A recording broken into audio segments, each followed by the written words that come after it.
If you're a practitioner that has ordinarily been seeing people in person, but you could see them virtually, maybe, possibly, but you're inviting them to come and they're like, no, I don't want to do it. Let's talk about this.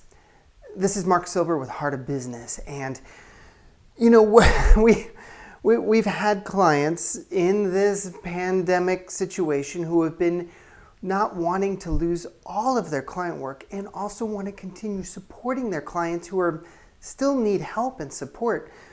And they've been saying, look, let's do virtual sessions. And their clients, some clients have been responding, no way, we have to be in person. I am not doing virtual. Forget it. We'll get back together later.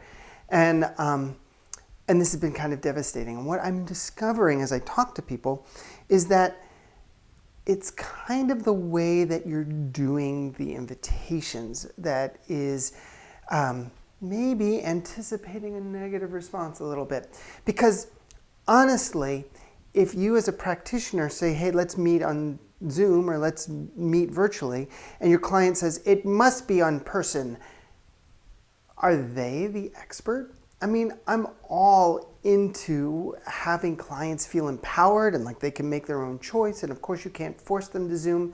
But what do they know seriously about the effectiveness of something that they've never tried? So, what I'm asking you to do at a heart level is to step into leadership. Is to step into a place where what you're doing is you are in a position of guiding and supporting and caring for your clients.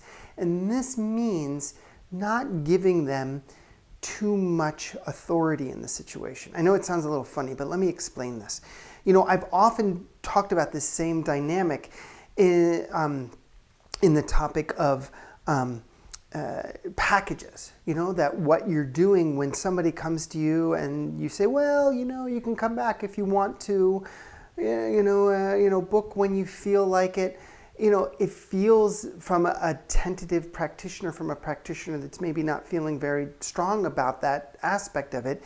It can feel like, oh, I'm trying to empower the client to make their own decisions. But what it feels like is abandonment. The client actually feels abandoned. They're not feeling held. And so we often work with our clients to say, like, don't just sell a session, like hold them, give them a container, say, oh, you're here and you're trying to get there. This is what it's going to take. Just rest into the support. It's kind of the same thing in these situations of inviting someone to try a virtual connection, a virtual session. And so when you're inviting someone, don't approach it from a, well, I know it's kind of a weird time and oh my God, it's so strange and please don't cancel on me. You're probably not saying that out loud, but you're saying it internally. Why don't you just try? Let's see if it works and try a virtual session. And then the client feeling all of that uncertainty in you and feeling all the uncertainty in the world around them goes, no, I'm not taking any more uncertainty. I need more certainty because the world is too crazy. That's what happens. But if you come to them, and maybe what you'll need to do is, if you haven't done it before, done it very much, is like get some colleagues or friends and try some practice sessions first, you know, and experiment and get creative, is to come to them and say, look, you're in the same position you were before. We cannot meet in person because of health concerns, and you need this support. That's why you're working with me. What we're going to do is we're going to move the sessions online. At the time that's in the calendar right now, I'm going to give you a Zoom link. We can meet a few minutes early. I've given some padding to the session so that we can work out any technological issues because you haven't done this before, perhaps. Notice I said because you haven't done this before, not because we haven't done this before. You haven't done this before and it may be uncertain for you. I want to assure you that I have done this before and it can be very effective.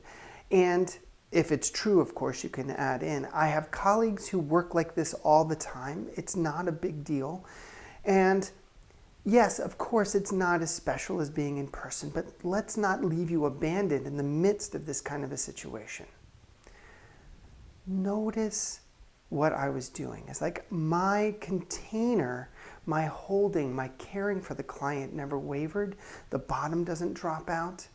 And it's really just moving forward. Now, if someone doesn't want to do that, they can speak up. You can, depending on the client you're talking to, give them, more wiggle room. I wasn't giving a lot of wiggle room in that conversation. But I'm coming from a place of like not convincing a brand new person to buy with me. Oh, let's, you must sign up. Let's just, do you want 2 or 5 or 8? It's like it's not a sales technique. It's someone you already have trust with, who's already receiving help from you. And you're being asked in this situation not to drop your support of them, not to let the unfamiliarity in the situation cause your support to waver. And you're saying, let's do this. Let's keep going, right? And then after the session, if something doesn't go well, or you need to check in, or it's like, wow, that didn't work the way we wanted to, then you can check in about that.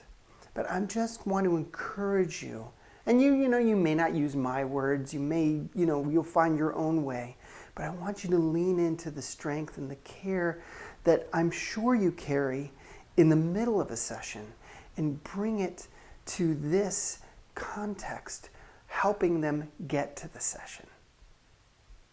All right, I hope this has been helpful. Let me know if you have any questions or thoughts about how to apply this. And this has been Mark Silver with Heart of Business. Peace.